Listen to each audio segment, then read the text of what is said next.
දළදා සමිතු පිහිටයි සුමින්වත් ඔබ සියලුම දෙනාට සදහැවතුනි සබ්බ දානං ධම්ම දානං චිනාති දානයන් අතර ඇති උතුම්ම දානය ධර්ම දානයම වන්නේය. ශ්‍රද්ධා බුද්ධ සම්පන්න වාසනාවන්ත පින්වතුනි, තුන්ලෝ වාසී සියලු දෙවියන්ගේ සියලු මිනිසයන්ගේ සියලුම ආමිස පූජාවන්ට සියලුම ප්‍රතිපත්ති පූජාවන්ට සුදුසු වූ ලෝතුරු අමාමෑණී ශාන්තිනායක සම්මා සම්බුදු පියාණන් වහන්සේ සුහස බොදුදනන්ගේ ධර්මාභෝධය පිණිස දේශනා කොට වදාළ උත්තරීතර වූ ශ්‍රී සද්ධර්මය ලොවට සංවේදනය කරන ටීවී දිදුල බෞද්ධ නාලිකාවේ මේ පැයට නියමිත උතුම් වූ ධර්ම දේශනාව ශ්‍රවණය කිරීම සඳහායි සදහැවත් අප කවුරුත් මේ බලාපොරොත්තු වන්නේ. අද මෙම ධර්ම දේශනය පටිගත කරනු ලබන්නේ ටීවී දිදුල බෞද්ධ නාලිකාවේ නුවර මැදිරි සංකීර්ණයේ සිටයි. ධර්ම දේශනාවට ප්‍රථම මෙත් සිතින් යුතුව සකසාගත් මල්වට්ටිය පින්වත් දේශකයන්න් වහන්සේට අතගස්වා ඉන් අවසර ලෝතුරු අමාමෑණී සම්මා සම්බුදු පියාණන් වහන්සේ උදෙසා පූජා කරන හැටියටත් දැහැත් වට්ටිය පිළිගන්වා බෞද්ධ චාරිත්‍රානුකූලව දේශකයන්න් වහන්සේට ධර්ම දේශනාව සඳහා ආරාධනා කරන හැටියටත් පින්වත් පිරිසට මේ මොහොතේ මතක් කර සිටිනවා.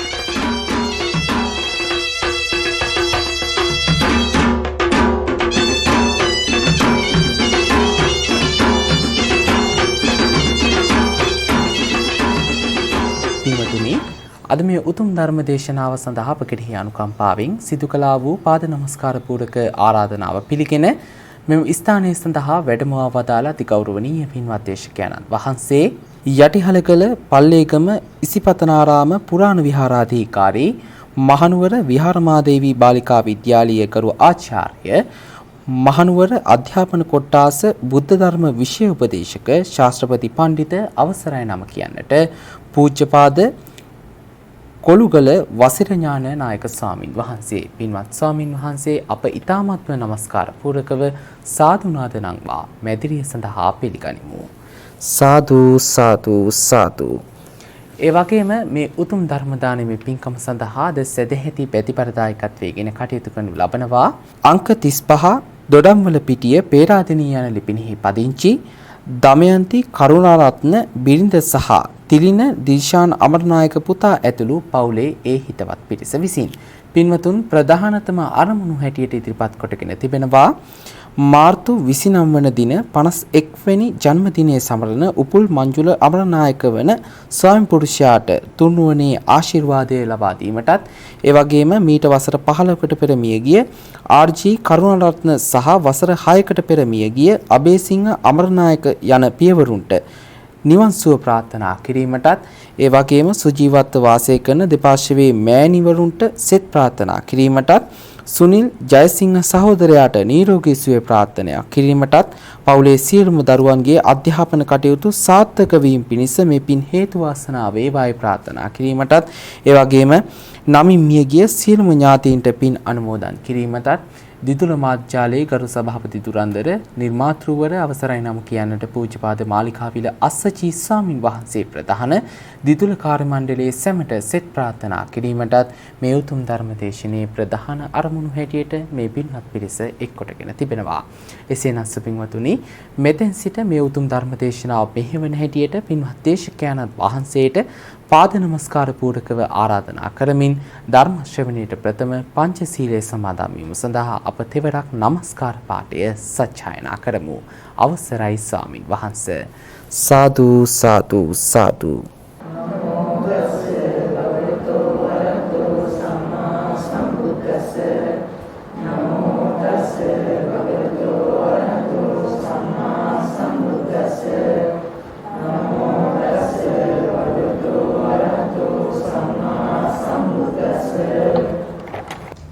බුද්ධං සරණං ගච්ඡාමි ධම්මං සරණං ගච්ඡාමි සංඝං සරණං ගච්ඡාමි ဒုတိယံ පි බුද්ධං සරණං ගච්ඡාමි द्वितीयम्पि धम्मं शरणं गच्छामि දුතියම්පි සංඝං සරණං ගච්ඡාමි තතියම්පි බුද්ධං සරණං ගච්ඡාමි තතියම්පි ධම්මං සරණං ගච්ඡාමි තතියම්පි සංඝං සරණං ගච්ඡාමි පානාතිපාතා වේරමණී සික්ඛාපදං සමාදියාමි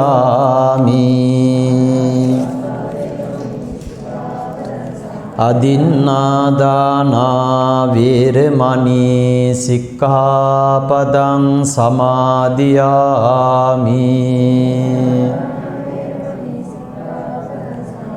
කාමේසු මිච්ඡාචාරා වේරමණී සික්ඛාපදං සමාදියාමි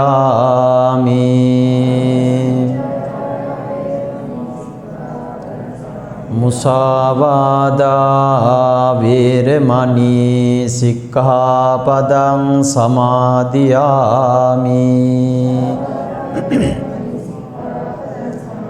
සුරාමේරය මජ්ජපමා දට්ඨානා වේරමණී සික්ඛාපදං සමාදියාමි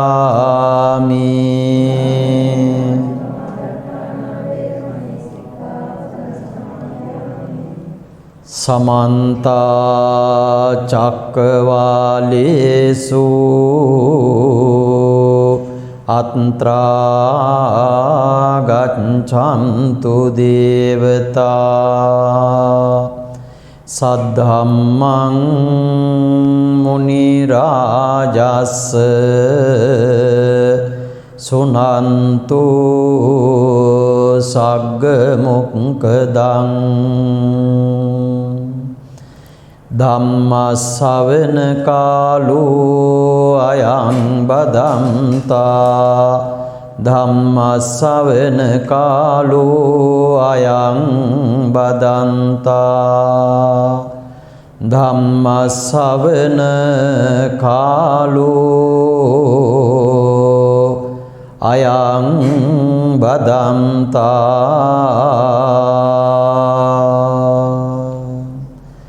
නමෝ තස්ස භගවතු අරහතෝ සම්මා සම්බුද්දස්ස නමෝ තස්ස භගවතු අරහතෝ සම්මා සම්බුද්දස්ස නමෝ තස්ස භගවතු අරහතෝ සම්මා සම්බුද්දස්ස උපාසක සීලවන්තෝ හෝති උපාසක රත්නෝ හෝති උපාසක චණ්ඩාලෝ හෝති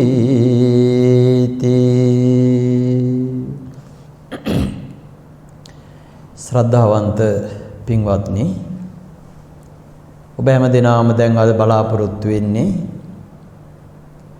මේ දිදුල රූපවාහිනිය ඔස්සේ ධර්ම දේශනාවක් පවත්වලා එය ප්‍රචාරය කරලා ලංකාවාසී ලෝකවාසී බොහෝ දෙනෙකුට බණ අහන්න අවස්ථාව සලසා දීමට විශේෂයෙන් ධර්ම දේශනාවක් පවත්වලා එය තමන් විතරක් ශ්‍රවණය කරනවට අමතරව ඊට වඩා වැඩි පිරිසකට අහන්න සලසනවායි කියන එක ආනිසංස වැඩි වෙන පින්කමක් කියලා අපි අහලා තියෙනවා. පින්කම් කරනකොට අනිත් අය සහභාගී කරගෙන පින්කම් කිරීම හොඳයි. ඒ වගේම අනිත් අයට සම්බන්ධ වෙන්න පුළුවන් පින්කමක් කිරීමත් හොඳයි.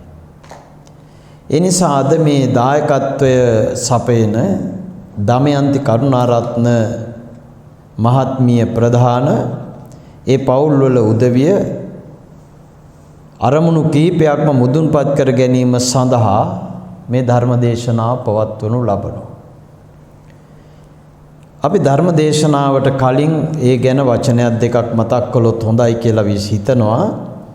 දමයන්ති කරුණාරත්න ඒ වගේම බිරිඳ සහ නිලින දිල්ෂාන් අමරනායක පුතා පවුලේ ඥාතීන් ඇතුළු මේ හැම දෙනයි මේ දායකත්වයේ සපයන්නේ.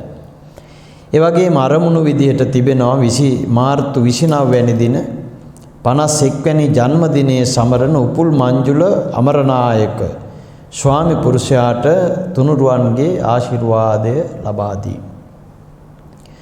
ඒ වගේම මීට අවුරුදු 15කට පෙර මියගිය ආර්.ජී. කරුණාරත්න සහ වසර 6කට පෙර මියගිය අබේසිංහ අමරනායක යන පියවරුන්ට නිර්වාණ ශාන්තිය ප්‍රාර්ථනා කිරීමත් මේ ධර්ම දේශනාවේ තවත් අරමුණක්. ඒ වගේම සුජීවත්ව සිටින දෙපාර්ශ්වයේම මව්වරුන්ට මෑණියන් දෙපළට නිරෝගී සුවය ප්‍රාර්ථනා කිරීම, සුනිල් ජයසිංහ සහෝදරයාට නිරෝගී සුවය ප්‍රාර්ථනා කිරීම, පවුලේ සියලු දරුවන්ගේ අධ්‍යාපන කටයුතු සාර්ථක කර ගැනීමට ආශිර්වාද ලබා ගැනීමත්, ඒ වගේම අනික් හැම දිනාට නිරෝගී සුවය ප්‍රාර්ථනා කර ගැනීම කියන මේ අරමුණු ටික ඉදිරිපත් කරගෙනයි මේ ධර්ම දේශනාවේ දායකත්වයේ සපයලා තිබෙන්නේ. පින්වත්නි, බණ ඇසීම ගැන වචනයක් දෙකක් ඔබට මතක් කරන්න ඕනේ. අපි දන්න දවසේ ඉඳලා බණ අහනවා. දැන් ඔබ හිතලා බලන්නකෝ මෙතන අවුරුදු මේ 51 වැනි උපන්දිනයේ සමරන ඒ මහත්මයා ගත්තත් අඩුම ගානේ බණ අවුරුදු 45ක්වත් අහලා ඇතිනේ. පුංචි අවුරුදු 5ක් අතාරිමුකෝ. 45ක්වත් අහලා ඇති. එතකොට දැන් ඔබ අදත් බණ අහනවා. මේ වයසක වැඩිහිටි අම්මලා ඊට වඩා කාලයක් බණ අහලා ඇති.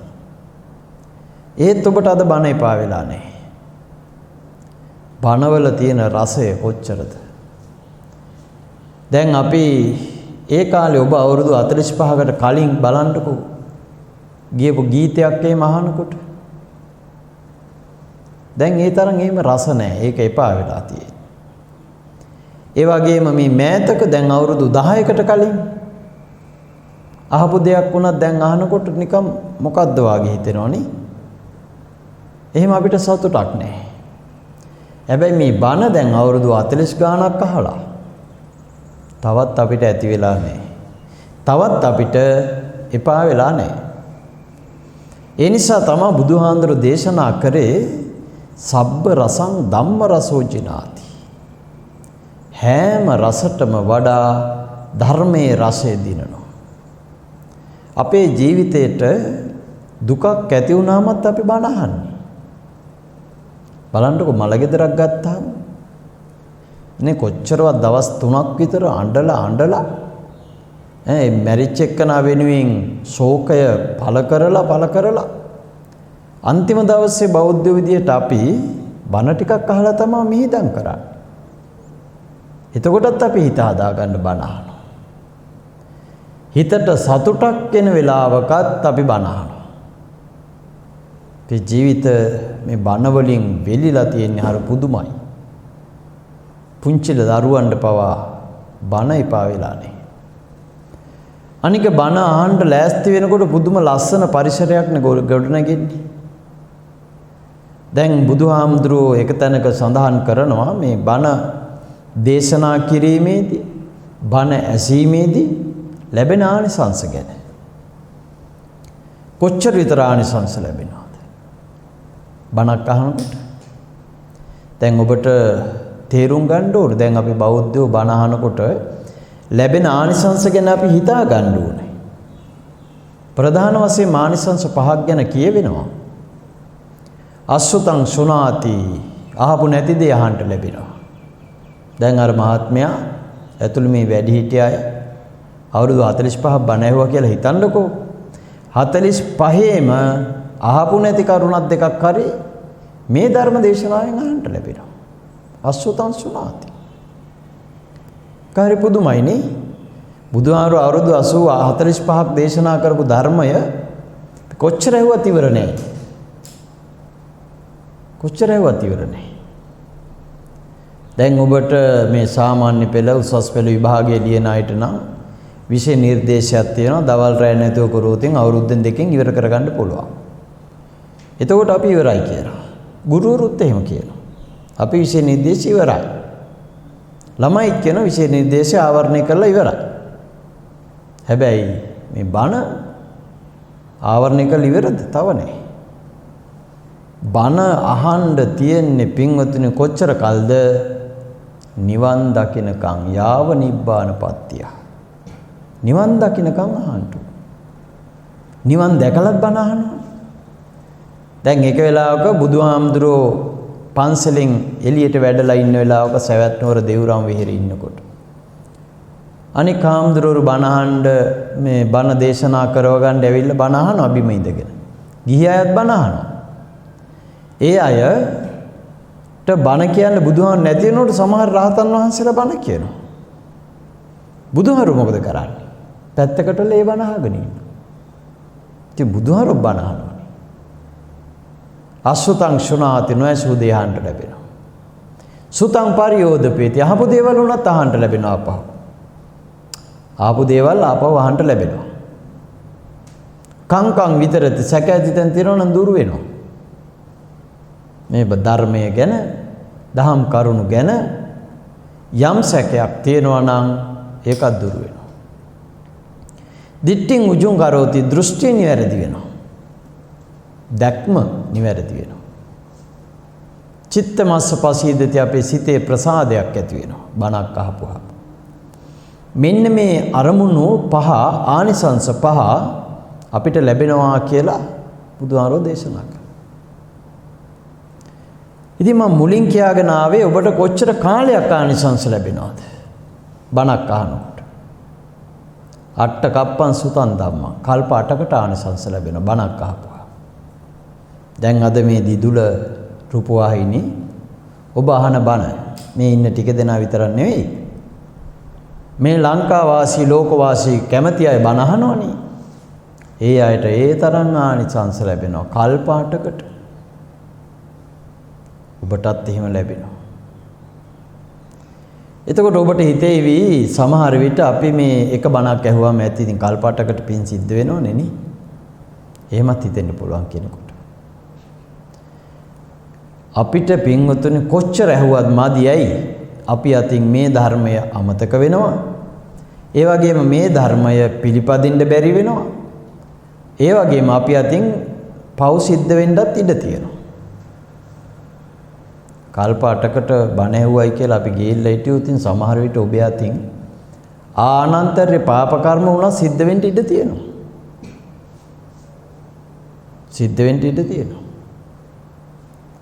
ඒ නිසා නිතර නිතර බණ අහන්න ඕනේ. අට්ඨ කප්පං සුතං ධම්මං. බණක් අහපුවම කල්ප 8යි ආනිසංස. එතකොට දැන් මේ දැහැත් වට්ටි දීලා ආරාධනා කළා. මට බණට එන්න කියලා ආරාධනා කළා. ආරාධනා කරපුවමත් පින් සිද්ධ වෙනවා. නව කප්පංච යාචිතෝ.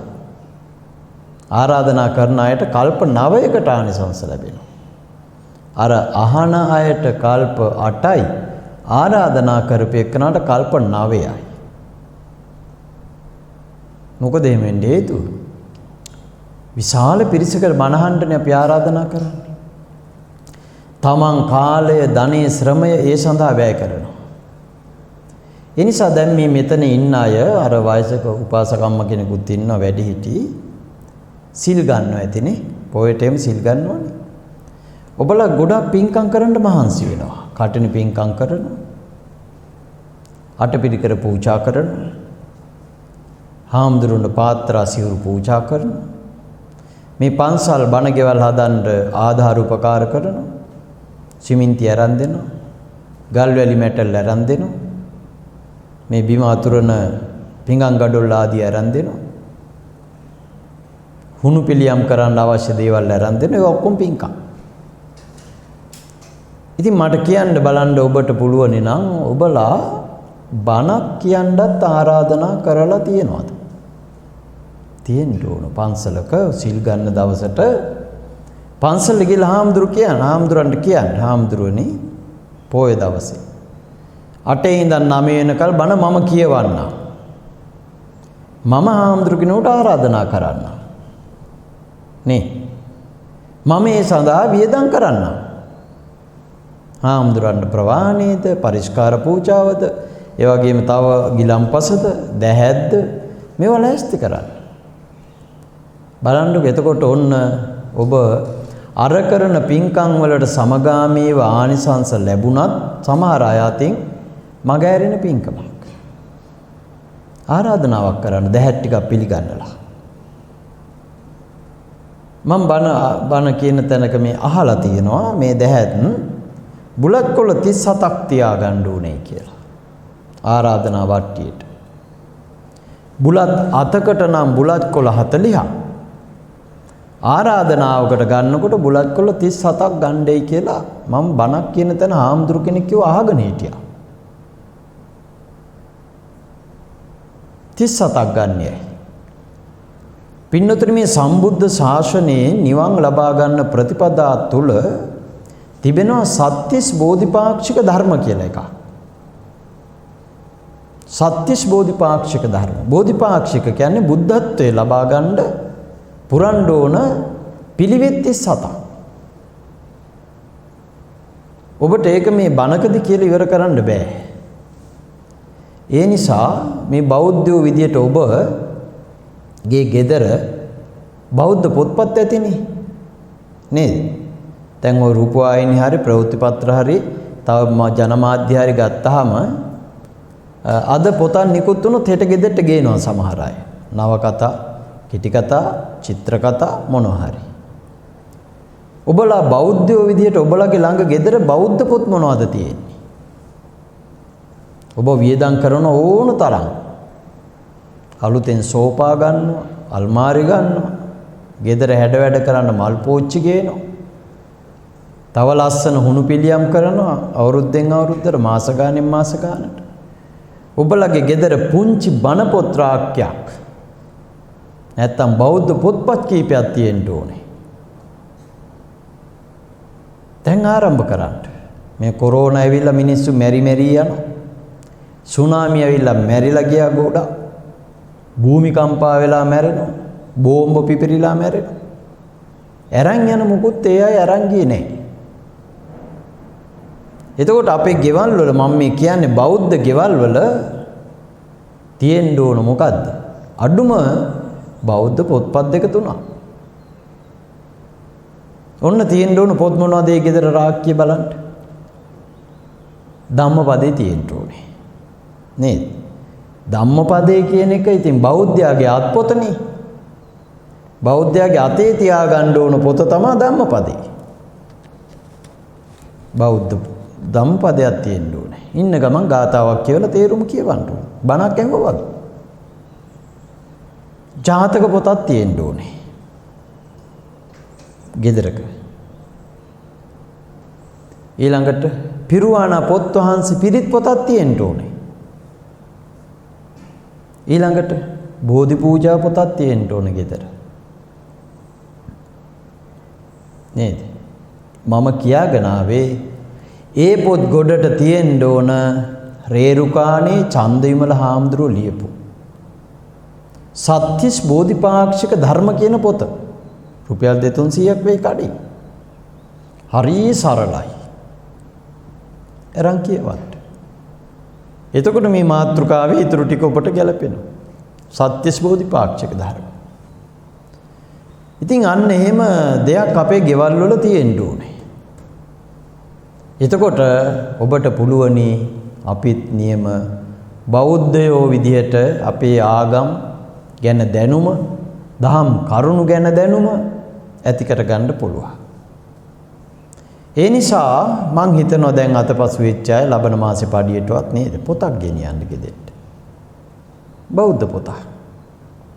දැන් අපේ සාමාන්‍ය පෙළ උසස් පෙළ විභාග ලියන දරුවෝ විෂය නිර්දේශ පොත් ටික විතරයි කියවන්නේ. විෂය නිර්දේශ ජාතක පොත නෑනේ. ධම්මපදේ නෑනේ. මොන විෂය කරත් ගණන් කළත් විද්‍යා කළත් කලා කරත් ආර්ථික විද්‍යාව කළා. මේ වගේ දැනුම නම් සදාකාලිකව අපේ ජීවිතේ එකතු වෙලා තියෙන්න ඕනේ. ඒ නිසා මං කිව්වේ මේ බුලත් කොළ 37ක් තියන්නේ සත්‍යස් බෝධිපාක්ෂික ධර්ම මෙනෙහි කරලා සිහි කරලා. දැන් මේ කියන හැම දේශනාවකම මේකේ තියෙන කරුණු කියවෙන්නේ. ඉතින් ඒ නිසා මතක තියාගන්න අපි අපේ ජීවිතේට අපේ ගෙදර ඒ වාගේ පුනරුදයක් ඇති කර ගන්න ඕනේ. ඔබේ ගෙදර ඉස්සරහම රූපවාහිනී තියලා ඇති. කැබිනට් තියලා ඇති. ලස්සන දේවල් පෞරාණික දේවල් තියලා ඇති. හැබැයි අපි බෞද්ධ කියලා අපේ ධම්මපදේවත් නැත්තම් ඒ ගෙදර දෙපාරක් හිතන්න ඕනේ. ඒ නිසා මම දැක්කා ඊයේ පෙරේදා ඔය අන්තර්ජාලයේ තියෙනවා අර ලංකාවේ දැන් ජනප්‍රිය නාට්‍ය යනකොට ඒවට හාමුදුරුවෝ ගන්නවා. හාමුදුරුවෝ නෙවෙයි ගිහි අය නේද? කොණ්ඩේ කපලා සිවුරක් වගේ එකක් පොරවලා ගන්නවා. ඉතින් නාට්‍ය නිෂ්පාදනය කරන එකන රචනා කරන එකන හොඳ හරවත් දේවල් යොදලා මේ ඒ හාමුදුරන්ගේ චරිතයට පනපවනවා. ඒක වැරද්දක් නෑ. හැබැයි අපේ මේ තරුණ පිරිස වැඩිහිටි පිරිස ඒ වගේ දානවා. ලංකාවේ ඉන්න හාමුදුරුවෝ 35000ටම දාන දෙන්න එපා. අන්න අර වගේ හාමුදුරු කෙනෙක් හොයලා දාන දෙන්න කියලා. බලන්නකො ඉතින් මොන තරම් අවබෝධයක් අපි ළඟ තියෙනවා මේ නළුවා. නේ? නළුවා හොඳයි. අර ගමේ පන්සලේ හාමුදුරුවෝ හොඳ නේ. නළුවා තමයි ඒ කට්ටියට හොඳ පරමාදර්ශ වෙලා තියෙන්නේ. ඒ සිවුරු පොරවගත් එක්කන ඉතින් රචනා කරන්න පුළුවන් ඕන විදිහකට. එයාට තැබෑරුමට යන්නත් පුළුවන්. ඒ කට්ටිය ළඟ ගිහිල්ලා බිම ඉඳගෙන කෑම ගන්නත් පුළුවන්. එතකොට එයා ඒ චරිතය තමයි සුපිරි චරිතය වෙලා තියෙන්නේ. අර සංඝරත්නයේ ගුණ ඔක්කොම අමතකයි. ඉතින් මිනිස්සුන්ට කොච්චර මේ මොලේ පහත් වෙලාද කියලා බලන්නකෝ. එහෙම හිතෙනවනේ දකින්නකොට. ඒ නිසා අපි මතක තියාගන්න ඕන අපේ ජීවිතය පවත්වාගෙන යනකොට මේ පරමාදර්ශී චරිතවලට නිගා කරන්නේ නැති වෙන විදිහට වැඩ කටයුතු කරන්න. එතකොට එහෙනම් ඒ නළුවා එපා එයාගේ පංසකූලයටත් ගෙන්න ගන්න නේද? එයා හොඳම නම්. ඒ නළුවා ඕන එයාගේ බිරිඳගේ කුසේ දරුවෙක් ඉපදලා ඉන්නකොට අඟුලිමාල සූත්‍රය දේශනා කරගන්න ගියින්ට. එයානේ පරමාදර්ශී. ඒ නළුවා ගේන්න ඕන ගෙදර විවෘත කරනකොට පිරිත් ටිකක් කියා ගන්න. ඒ නළුවාගේ චරිතය ගේන්න ඕන දරුවාගේ කොණ්ඩේ කපන්න පිරිත් ටිකක් කියා ගන්න. ඒ නිසා පින්වතුනි ඒ වගේ දේවල් වලට පෙළඹෙන්නේ නැතුව අපේ බෞද්ධකම අපි රැක ගන්න ඕන. අද මම මේ මාතෘකාව විදිහට තියාගෙන මේ කතා කරගෙන ඉන්නේ උපාසක කියන්නේ කවුද කියන එක. දැන් අපි ගොඩාක් අයට අපි කතා කරන ආමන්ත්‍රණය කරනවනේ. පන්සල් වලට එන ඔක්කොටම සාමාන්‍ය පොදුවේ කතා කරන්නේ උපාසක කියලා. එතකොට දැන් ඔය අයගේ මේ සිතේ රූපයක් මැවිලා තියෙනවා උපාසක කිව්වහම වයසක කෙනෙක්. උපාසිකාව කිව්වහම වැඩිහිටි කෙනෙක් අවුරුදු 60 විතර පණින්න ඕන කියලා අපි හිතනවා. හැබැයි බුදුහාමුදුරු මේ සමාජය වර්ග කරේ කොටස් දෙකයි. කාන්තා සේරටම කිව්වේ උපාසිකාව, පිරිමි සේරටම කිව්වේ උපාසක. ඉතින් හරි පොදු ලස්සන වචනයක්. පොදුනේ ආමන්ත්‍රණය කරන්න හරි ලේසි. උපාසක උපාසිකා. එතකොට අපි දැනගන්න ඕන පින්වතුනි මේ උපාසක කියන්නේ කවුද කියලා. දැන් ඔබටත් අදින් පස්සේ තේරෙයි. සමහරට මේක අහලත් තේන්න පුළුවන්. උපාසක කියන්නේ කවුද? උපාසකවරු 3 දෙනෙක් ගැන බුදුහාරු දේශනා කරනවා. මොකද්ද? උපාසක තුනුරුවන් සරණ ගිය එක්කනාට උපාසක කියලා කියනවා. ඒ වගේම උපාසක රත්නය කියලා කියනවා. මණිකක් වාගේ කටයුතු කරන. ඒ වගේම උපාසක චණ්ඩාල අනිත් එක්කනා. උපාසක වාගේ ඉඳලා වැරදිම කර කර ඒ නමට නිගා කරන එක්කනට උපාසක චණ්ඩාල කියනවා. ඊළඟට බුදුහාරෝ දේශනා කරනවා උපාසක කෙනෙක් ළඟ තියෙන්න ඕනේ කරුණු 8ක් ගැන. උපාසක කෙනෙක් ළඟ තියෙන්න ඕන කරුණු 8ක්. දැන් ඕක තමයි බණවල තියෙන මූලික හරය. දැන් ඔබ ඇති කරගන්න ඕන කරුණු 8. දැන් මම කියවනේ මුලදී මේ ගිහි පිරිස කාන්තා පිරිමි විදියට බෙදෙනවා කොටස් දෙකකට උපාසක සහ උපාසිකා. එතකොට ඒක වයසට යන්න ඕන වචනයක් නෙවෙයි. හැබැයි ඉතින් අපි මේ ඔය ඉගෙන ගන්න අවුරුදු 18 20 ගැහැණු ළමයෙකුට එමෙ උපාසිකාව කියලා කතා කරොත් ආයි පන්සලටවත් යන්නේ නැති වෙන්නේ. එහෙම එකක් තියෙනවා. පිරිමි තරුණ දරුවෙකුට උපාසක මහත්තයා මෙහෙන්නකෝ කිව්වොත් එමෙ ලැජ්ජාවටපත් වෙනවා. මේ බුදුදහමේ අනේ මන් දන්නේ ඒක හරි පුදුම දෙයක්. ඒ විතරක් නෙවෙයි බුදුදහමේ තියෙන පරම නිෂ්ඨාව නිවන් සුවයනේ නේ. දැන් කාට හරි හම්බෙලා අපි දැන් ගෙදර යන්න හොඳයි පරිස්සමට යන්න නිවන් සැප ලැබේවා කිව්වොත් එහෙම මොකද වෙන්නේ? එතකොටත් ආයෙ කතා කරන්නේ. අපි හිතනවා මේ නිවන් සැප ලැබේවා කියලා ගහන්නේ මැරුණාම කියලා. එහෙමත් අපි විශ්වාස කරනවා. ඉතින් ওই වචන තුන හරි අමාරුයි සමාජයට ගලප ගන්න. තරුණ දරුවෙකුට උපාසක මහත්තයා කිව්වොත් එතන ප්‍රශ්නයක් ඇති වෙනවා. තරුණ ගැහැණු දරුවෙකුට උපාසක අම්මා කිව්වොත් එහෙම එතනත් ප්‍රශ්නයක් තියෙනවා. එහෙනම් පරිස්සමට යන්න ඔබට නිවන් සැප ලැබේවා කිව්වොත් එතනත් ප්‍රශ්නයක් තියෙනවා. ආයි පන්සලටත් එන්නේ නැහැ. එක්කෝ අම්මට ගිහින් කියයි බලන්නකෝ අද හාමුදුරු මට නිවන් සැප ලැබේවා කිව්වා. දැන් මිනිස්සු හිතනවා නිවන් සැප ලැබේවා කියවම මැරේවා කියලා. ඔබ මැරේවා කිව්වාගේ දෙයක් කිව්වද කියලා හිතෙන්න පුළුවන්. ඒ නිසා මේ බුදුදහමේ තියෙන සමහර වචන අපිට මේ ජීර්ණේ වෙලා නැහැ. මේකේ යථාර්ථය අවබෝධ වෙලා නැහැ. ඒක ඉතින් මේ භාවිතයෙන් ඈත් වෙලා ඒකයි නේ වෙන මොකුත් නෙවෙයි. භාවිතේ පුරුද්දක් විදිහට තිබුණා නම් දැන් වයසක අම්මා කෙනෙකුට උපාසක අම්මා කියවට කේන්තියක් නැහැ නේ. ඒ භාවිතේ. වයසක කෙනෙකුට උපාසක මහත්තයා කියවට තරහකුත් නැහැ. එතකොට මේ උපාසක ළඟ තියෙන්න ඕන උපාසක අම්මා කෙනෙක් ළඟ හරි උපාසිකාවක් ළඟ හරි උපාසක මහත්තයෙක් ළඟ හරි තියෙන්න ඕන කරුණු 8ක් බුදුහාර දේශනා කරනවා. මේක දේශනා කරන මහා නාම කියන සූත්‍රයේදී අංගුත්තර නිකායේ. මහා නාම කියන ශාක්‍ය පුත්‍රයා බුදුහාරගේ නෑදෑයෙක්. ධර්ම දේශනාවක් ඉවරුනාට පස්සේ සවැත් නුවර දේවරම් වෙහෙරේදී මිනිස්සු ටික නැගිටලා ගියාට පස්සේ මේ මහා නාම ශාක්‍ය පුත්‍රයා එනවා බුදුහාමුදුර ළඟට. ඇවිල්ලා බුදුහාරගෙන් අහනවා බුදුහාමුදුරනේ මේ උපාසක කෙනෙක් වෙන්න මොනවද තියෙන්න ඕනේ කියලා. පර බුදුහාරෝ දේශනා කරන කරුණු 8ක් තියෙන්න ඕනේ. උපාසක කෙනෙක් වෙන්න. දැන් ওই සමහර ගෙවල් වල අම්මලා සිල් ගන්න යනවා. තරුණ ළමයි විහිළු කරනවා. අම්මට කේන් තියනවද බලනවා. එක එකව කරලා. එහෙම කරනවා.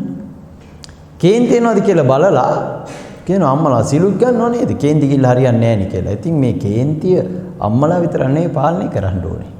අපිත් පාලනය කරන්න. එතකොට මොකද්ද තියෙන්න ඕන? ඔන්න පළවෙනි කාරණය මතක තියාගන්න. තමන් ශ්‍රද්ධාවන්තයෙක් වෙන්න ඕනේ. ශ්‍රද්ධාවන්තයෙක් වෙන්න. දැන් ඔබ ශ්‍රද්ධාවන්ත වෙන්න ඕනේ. කොහොමද ශ්‍රද්ධාවන්ත වෙන්නේ? ඔබ ළඟ තියෙනවද මේවා කියලා බලන්න. ශ්‍රද්ධාවන්තයෙක් වෙන්නේ කොහොමද? ශ්‍රද්ධාවන්තයාගේ ලක්ෂණ බුදුහාරෝ දේශනා කරන 3ක්. එක දස්සන කාමෝ සීලවතං සිල්වතුන් දකින්න කැමති වෙන්න ඕනේ. දැන් ඔබ කැමතිද එහෙම? කැමති වෙන්න ඕන. එහෙනම් ඔබේ ශ්‍රද්ධාව තියෙනවා. සිල්වතුන් දකින්න කැමති නා. සමහර අය කැමති නැහැ. දස්සන කාමෝ සීලවතං. දවසක් අපි කීප දෙනෙක් ගියා මේ එක්තරා ගුරු මහත්මයෙක් හම්බ වෙන්න. එයා හිටියේ නැගෙද. ඒ මහත්තයා තමයි හිටියේ. මහත්තයා කියනවා මේ ඔය ගේට්ටුවෙන් මෙහාට එන්න එපා. හරි පුදුමයි නේ. හිතා ගන්නත් බැහැ. ඔය ගේට්ටුවෙන් මෙහාට එන්න එපා. ඇයි මේ ඔය ඉස්කෝල වල ඒව මෙහෙ කතා කරන්න බෑ. ඉතින් පුදුම දෙයක් නේ. දස්සන කාමෝ සීලවත. මිනිසුන්ට එහෙම සිල්වත්තුන් දකින්න කැමැත්තක් නැහැ. හැබැයි ඒකදී අපි කෝප වෙලා වැඩක් නැහැ. මොකද ඒවට හේතුව පින්වතුනි මේ සසර පුරුදු කියලා જાතියකුත් තියෙනවානේ. සංසාරයේ ඉපදිච්ච හැම ආත්මයකම මිත්‍යා දෘෂ්ටික වෙලා ඉපදුනා නම් මේ ආගමක් නැති ප්‍රදේශයක ඉපදිලා හිටියා නම් එයාට කවදාකවත් දස්සන කාමෝ සීලවතුන් වෙන්න බෑ. සිල්ලතුන් දැකීම කැමැත්තක් වෙන්න බෑ. දැන් අපිට පේනවා ඉස්කෝලවල උගන්වන කොටත් සමහර ඉස්කෝලවලට යනකොට ඒක කැමති නෑ සමහර අය. විදුහල්පතිවරු, විදුහල්පතිනිලා, ගුරුවරු සමහර අය කැමති නෑ. හාමුදුරු කෙනෙක් ඉන්නවා කියලා. හේතුව මොකෝ? සසර පුරුදු. ඒ අයට එහෙම පුරුද්දක් නෑ. දස්සන කාමෝ සීලවතන්නේ සිල්ලුතුන් දකින්න කැමති නෑ. ඔය ශ්‍රද්ධාවන්තයාගේ ලක්ෂණ මම මේ කියන්නේ. එතකොට හැබැයි ඒ අය පින්කම් කරනවා. ලෝකෙට පේන්න ලස්සනට පින්කම් කරනවා. මතකද ඔය අයට මොකද්ද අපේ සිංහල ව්‍යාකරණ පොත සිදස්සංගරාව. සිදස්සංගරාව ලියන කතුවරයා කියනවා ඒ ව්‍යාකරණ පොත පටන් ගන්නෙ කොහොමද? මහද ගඳ කිලිකර සෞනේ ගෙවා දත්හට දුහුණං දැනුම් සඳහා කරනෙම් සිදස්සංගරා. මේ කතුවරයා ලිය මහද ගඳ කිලිකර මගේ හදවත බුදුහාමුදුරන්ට විහාරයක් කරනවා. ඔබටත් එහෙම පුළුවන් වෙන්න එපායි. මහද ගඳ කිලිකර ඔබගේ හදවත ගන්ධ කුටියක් කරන්න ඕනේ. ගන්ධ කුටිය කියන්නේ විහාරෙට. සවැත් නුවර දෙව්රම් වෙහෙර පින්වතුනි බුදුහාරෝ වැඩ හිටපු තැන අද ගියත් එතන තියෙන පුදුම මේ සැනසීම ආය කෙනෙකුට ලබා ගන්න බෑ. මොන දෙයකින්වත් ලබා ගන්න බෑ. දැන් අපි 7-8 වතාවක් එතෙන්ට ගියා. නමුත් තවත් යන්න හිතෙනවා. අර බුදුහාරෝ වැඩ හිටපු තැන අඩි 10ක විතර පුංචි කාමරය දැන් තියෙන්නේ අත්තිවාරම විතරයි. ඒ ටික දකින්නකොට අපිට ඉතින් ඇස් වලින් කඳුළු වෙනවා නේ අපේ බුදුහාරෝ මේ පුංචි කාමරේනේ වැඩ හිටියේ කියලා. ඉතින් ඒ වගේ ඒ ගන්ධ කුටියනේ. එතකොට අපිට දැනෙන්න ඉපැනේ මහද ගඳ කේල් කර උතනින් එහා බෞද්ධකමක් නැහැ. හදවත බුදුහාඳුරන්ට ගන්ධ කුටියක් කරන්නේ නැතුව මම් බෞද්ධ කියලා ගහගෙන පෙරහැරවල් කරලවත් වැඩක් නැහැ. මහද ගඳ කෙලි කර කාටද? සෞනේ ගෙවා දත්තට සියල්ල දැනගත් සසර දුක් ගිනි නිවලා නිවන් සෝයෙන් සැනසීච්ච බුදුහාමුදුරන්ට සෞනේ ගෙවා දත්තට බුදුහාමුදුරන්ට මේ මගේ ගන්ධ කුටියක් කරන්නේ හදවත. ඒ ගන්ධ කුටියක් කරන හදවත තියෙන්න බෑ ඉරිසියාව, ක්‍රෝධය, වෛරය, තණ්හාව, මාන්නය, මිත්‍යා දෘෂ්ටිය මේවා තියෙන්න බෑ. පරිගැනීම, ඉරිසියාව. ගන්ධ කුටියේ යුව නැහෙනි. ගන්ධ කිලියව තියෙන්න බෑ. මහද ගන්ධ කිලි කර ඒකයි. එතකොට ඔන්න උපාසකයෙකුගේ පළවෙනි කාරණය කරුණ තමන් ශ්‍රද්ධාවන්ත වෙන්න ඕනේ. දෙක මොකද්ද?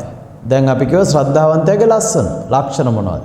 සිල්ලතුන් දකින්න කැමති, දෙක බණහන්න කැමති. සද්ධම්මං සෝතු මිච්ඡති බණහන්නයි කැමති වෙන්න ඕනේ. දැන් ඉස්සර මට මතකයි ඔය මේ 11 පන්තියේ උගන්වන බුද්ධ ධර්මයේ දැන් අවුරුදු කීපයකට කලින් පොතේ තිබුණා ශ්‍රද්ධාව කියලා පාඩමක්. ඒ පාඩමේ අග තිබුණ පැවරුමක්. මොකද්ද පැවරුම? ශ්‍රද්ධාවන්තයාගේ ලක්ෂණ ඒවා මේ ඔක්කොම උගන්වලා කොටු ටිකක් ගහලා තිබ්බ හරි දාන්න. ඒකේ තියෙන්නේ මම බණ අසන්න කැමති. ඉස්සරහින් හරි දාන්න ඕන තමන් කැමතිද? ඔබට වැඩි හිටියට මතක ඇති. මම භාවනා කරන්න කැමති. අකමැති නම් කතිරියක් දාන්න පුළුවන්, කැමති නම් හරියක් දාන්න පුළුවන්. මම පන්සල් යන්න කැමති. මම විහාරයේ අතු ගන්න කැමති. කැමති කියලා දාලා තිබ්බ අකමැතියට කතිරිය ගහන්න පුළුවන්. ඒ දවස්වල ළමයි කතිරිය ගහලා තිබ්බේ ප්‍රධානම කරුණු දෙකකට. මම බණ අසන්න කැමති කතිරිය. මම භාවනා කරන්න කැමති කති. ළමයි අකමැති කියන්නේ. ඒ Tamanටමනේ ඒක ලකුණු කරන්න තිබුණේ. එතකොට දැන් අපි කියාගෙන ඉන්නේ මොකද්ද? ශ්‍රද්ධාවන්තයා සිල්ලුතුන් දකින්න කැමති, බණ අහන්න කැමති. දැන් ඔබ නම් බණ අහන්න කැමති නේ. දැන් ඔය නිහඬව නිසල්මනේ ඉන්නේ කැමති නිසා. බණ අහන්න කැමති.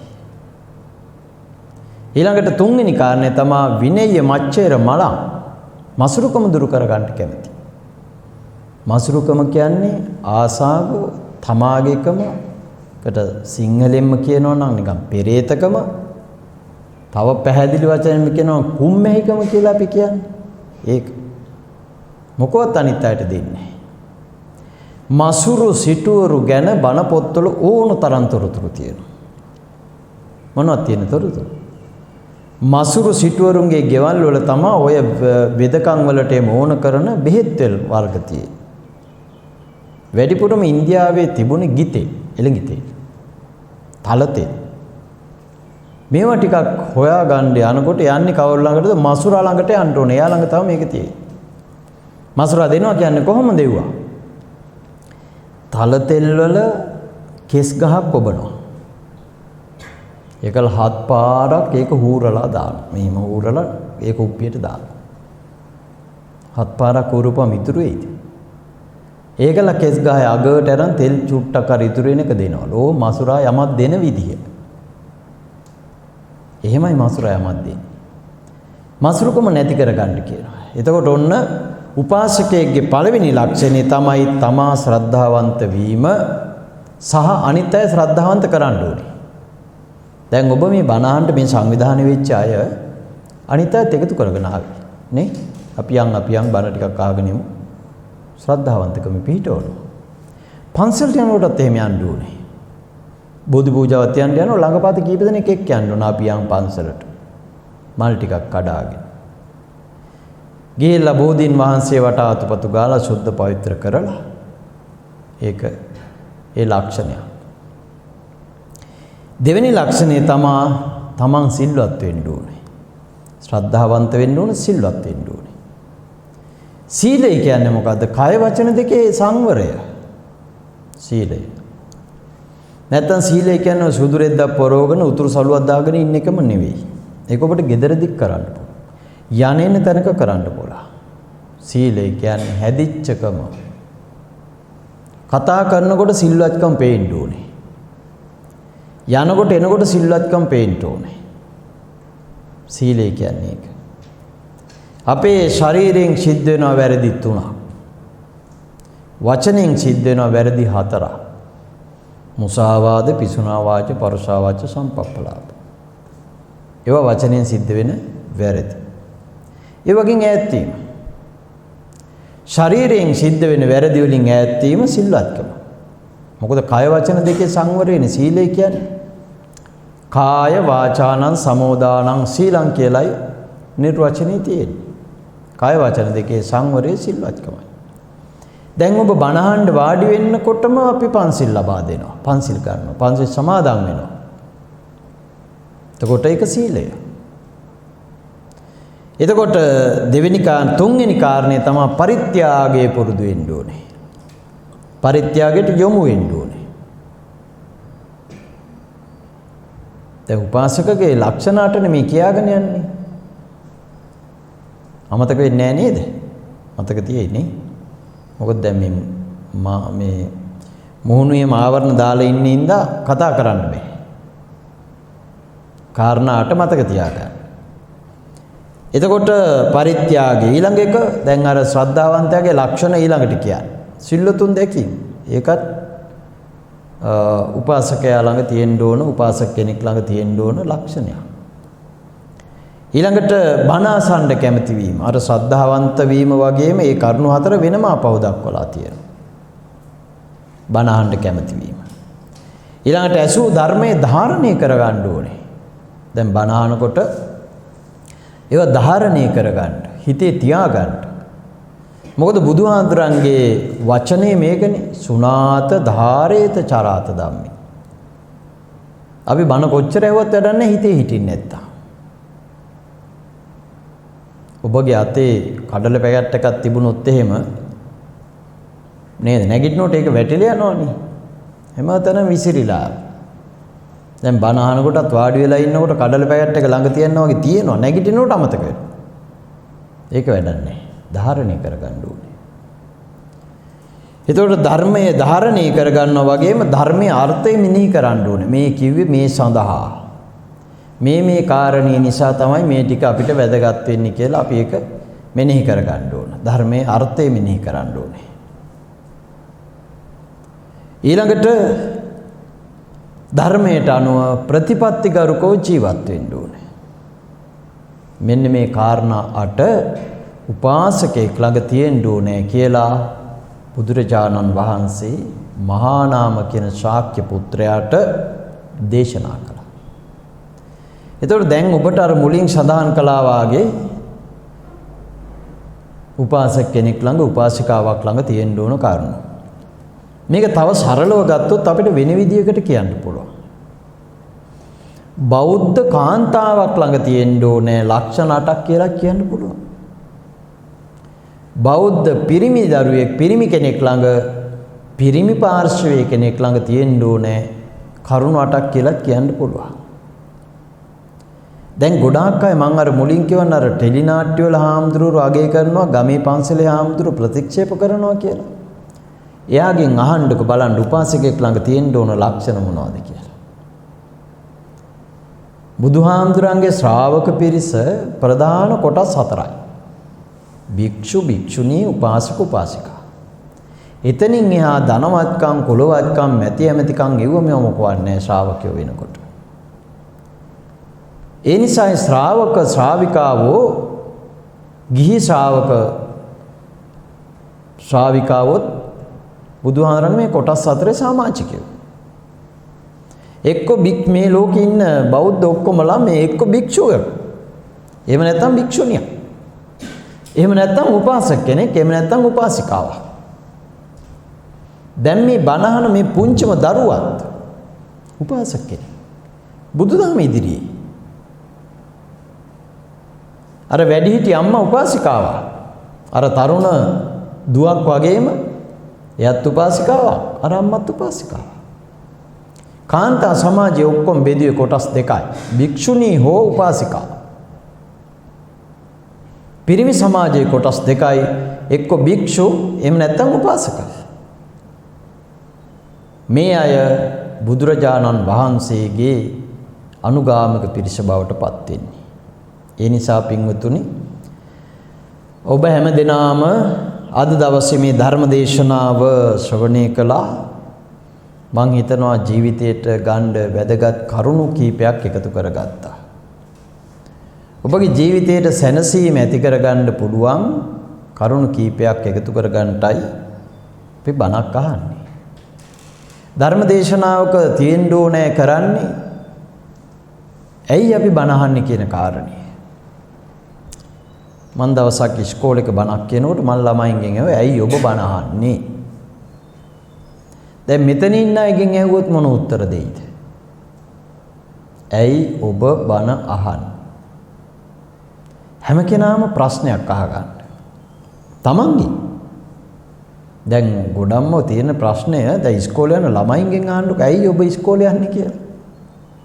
ළමයි දන්නේ. ඇත්තටම ඇයි අපි ඉස්කෝලේ යන්නේ කියලා අපෙන් අහනවා එතකොට. ඇයි අපි එහෙම කරන්නේ? බණ අහන්නේ ඇයි? සමහර අය කියනවා හැදෙන්න බණ අහනවා කියලා. සමහර අය කියනවා නිවන් දකින්න බණ අහනවා කියලා. සමහර අය කියනවා අඩුපාඩු හදාගන්න බණ අහනවා කියලා. ඔය සේරම අරමුණු තමයි. හැබැයි ප්‍රධානම අරමුණ මොකද්ද? මෙලොවයි පරලොවයි ජය ගන්න යහපත් ජීවිතයක් ගත කරමින් සසර කෙටි කරගෙන නිවන් දැකීමට. බුදුහාරු බණ දේශනා කළේ ඒකට. බුද්ධෝසෝ භගවා බෝධාය ධම්මං දේශේති. අවබෝධ කරගත්ත බුදුහාමුදුරුවෝ බණ දේශනා කරන්නේ ඔබේ අවබෝධය සඳහා. අවබෝධය කියන්නේ චතුරාර්ය සත්‍ය අවබෝධය සඳහා. ඒ නිසා පින්වතුනි චතුරාර්ය සත්‍ය අවබෝධයට යන ගමනේදී මේ ධර්ම දේශනාව ඔබට උපකාරයක් වේවා කියලා ප්‍රාර්ථනා කරගනිමු. සසර දුකින් අත මිදෙන්න මෙලොව පරලොව ජය ලබන්න යහපත් ජීවිතයක් ගත කරන්න මේ ධර්ම දේශනාව උපකාර වේවා කියලා සාදු කියලා ප්‍රාර්ථනා කරගනිමු. අද මේ ධර්ම දේශනාවේ දායකත්වයේ සපයන දමයන්ති කරුණාරත්න මහත්මිය අංක 35 පේරාදෙණිය කියන ප්‍රදේශයේ දොඩම්වල පිටිය පේරාදෙණියේ පදිංචි. මේ මහත්මිය ඒ වගේම බිරිඳ සහ නිලීන දිල්ෂාන් අමරනායක පුතා පවුලේ ඥාතීන් ඇතුළු මේ හැමදෙනාම එකතු වෙලා මේ ධර්ම දේශනාව පවත්වන්නේ 51 වැනි උපන්දිනයේ සමරන උපුල් මංජුල අමරනායක මහත්මයාට ආශිර්වාද ලබන්න. ඒ වගේම මීට අවුරුදු 15කට පෙර මියගිය ආර්.ජී. කරුණාරත්න සහ වසර 6කට පෙර මියගිය අබේසිංහ අමරනායක යන පියවරුන්ට නිවන් සුවය ප්‍රාර්ථනා කිරීම, ජීවත්ව සිටින දෙපාර්ශ්වයේ මෑණිවරුන්ට දීර්ඝායුෂය ප්‍රාර්ථනා කිරීම, සුනිල් ජයසිංහ සහෝදරයාට නිරෝගී සුවය ප්‍රාර්ථනා කිරීම, පවුලේ සියලු දරුවන්ගේ අධ්‍යාපන කටයුතු සාර්ථක වීමට, ඒ වගේම නමින් මියගිය සියලු ඥාතීන්ට පින් දීම කියන අරමුණු ටික ඉදිරිපත් කරගෙනයි මේ ධර්ම දේශනාවට දායකත්වයේ සැපුවේ. ඒ නිසා මේ සියලුම කරුණු අපි සාරාංශයක් කරලා ගත්තාම අපි මේ විදිහට ප්‍රාර්ථනා කරමු. ඒ උපන්දිනයේ සමරන මහත්මයා ඇතුළු මේ ජීවත්ව සිටින ලොකු කුඩා හැම දිනාටම ධර්ම අවබෝධය කරගන්න වාසනාව ශක්තිය ලැබේවා, නිරෝගී සුවය ලැබේවා, මෙලොව පරලොව යහපත උදා වේවා, කෙලවර අමා මහ නිවන් සුව ලැබේවා කියලා ප්‍රාර්ථනා කරගන්න. ඒ වගේම මිය පරලෝකීය සියලු දෙනාට පින් සිද්ධ වේවා. ඒ අයගේ පරලෝ ජීවිත සුවපත් වේවා, කෙලවර නිවන් සම්පත් ලැබේවා කියලා ප්‍රාර්ථනා කරගමු. ඒ වගේම මේ පුංචි දරු දැරියන් ඇතුළු ඉගෙන ගන්න අයටත්, අධ්‍යාපනය ලබන හැම දෙනාට, රැකී ආරක්ෂා කරන හැම දෙනාට තම තමන්ගේ කටයුතු හොඳින් කරන්න තෙරුවන් සරණ ලැබේවා කියලා ප්‍රාර්ථනා කරමු. මේ වසංගත වලින් අත මිදලා හොඳ ජීවිතයක් ගත කරන්න අපි හැම දිනාටම වාසනාව, ශක්තිය, ධෛර්යය ලැබේවා කියලා අපි ප්‍රාර්ථනා කරගනිමු. ඒ වගේම දිදුල රූපවාහිනී ගරු සභාපති මාලිගාවේ ලස්සජි නායක ස්වාමින් වහන්සේටත් මේ පින් බලයෙන් කායික මානසික සැනසීම උදා වේවා කියලා අපි ප්‍රාර්ථනා කරමු. ඒ වගේම පේරාදෙණිය ඒදඬුවාව පුරාණ විහාරාධිපති අපේ මාතලේ අරියධම්ම පණ්ඩිත හාමුදුරන් වහන්සේ ඇතුළු මහා සංඝ රත්නයටත් නිරෝගී සුවය ලැබේවා කියලා ප්‍රාර්ථනා කරන්න. දෙවියන් සහිත ලෝකයාට මේ පින් අනුමෝදන් වීමෙන් කායික මානසික සැනසීමත් ප්‍රාර්ථනීය බෝධියකින් නිවන් සුවයත් ලැබේවා කියලා ප්‍රාර්ථනා කරමු. ආකාශට්ඨා ච බුම්මට්ඨා දේවා නාග මහිද්దికා පුඤ්ඤම් තං අනුමෝදිත්වා චිරන් රක්ඛන්තු ලෝක සාසනං. ආකාශට්ඨා ච බුම්මට්ඨා දේවා නාග මහිද්దికා පුඤ්ඤම් තං අනුමෝදිත්වා චිරන් රක්ඛන්තු ධම්ම දේශනං. ආකාශට්ඨා ච බුම්මට්ඨා දේවා නාග මහිද්దికා පුඤ්ඤම් තං අනුමෝදිත්වා චිරන් රක්ඛන්තු තේ මං සදා. සාදු සාදු සාදු. සුපින්වතුනි, මේ උතුම් පුණ්‍යවන්ත හෝරාවක් මුළුල්ලේ ලෝතුරු අමාමෑණි සම්මා සම්බුදු පියාණන් වහන්සේ සුහස බුදුරන්ගේ ධර්ම අවබෝධය පිණිස දේශනා කොට වදාළ උත්තරීතර වූ ශ්‍රී සද්ධර්මයෙන් බිඳක් අපට මැනවින් පහදා දුන් පින්වත් දේශකයන්න් වහන්සේට තවත් চিරාත් කාලයක් මෙවැනි ධර්ම කාර්යයන්හි නියැලෙන්නට ශක්තිය, ධෛර්යය, වාසනාව, නිදුක් නිරෝගී සුවපත් භාවය, දීර්ඝායුෂ ශ්‍රී සම්පන්නිය ලැබේවායි අප සාදුනාද නම්වා එක් කණින් යුතුව ප්‍රාර්ථනා කරමු. සාදු සාදු සාදු. ඒ වගේම මේ උතුම් ධර්ම දානමය පින්කම සඳහා දෙස දැහැති ප්‍රතිපර දායකත්වයෙන් කටයුතු කරන මේ පින්වත් පිරිසේ යහපත් අරමුණු, යහපත් ප්‍රාර්ථනයන් ඒ ආකාරයෙන්ම ඉෂ්ට වේවා. ඒ වගේම ධර්ම ශ්‍රවණය කරා වූ ලක්වාසී ලෝවාසී ඔබ සියලුම දෙනාගේ යහපත් ප්‍රාර්ථනයන්, යහපත් අරමුණු, යහපත් බලාපොරොත්තුන් ඒ ආකාරයෙන්ම ඉෂ්ට සිද්ධ වේවා යන ඒකාන ප්‍රාර්ථනාව ඇතිව ටීවී දිදුල බෞද්ධ නාලිකාවේ මේ පුණ්‍යවන්ත හෝරාවට නියමිත උතුම් වූ සද්ධර්ම දේශනය මෙතින් සමාප්තියට පත්වනවා. ඔබ සැමට සම්මා සම්බුදු සරණයි.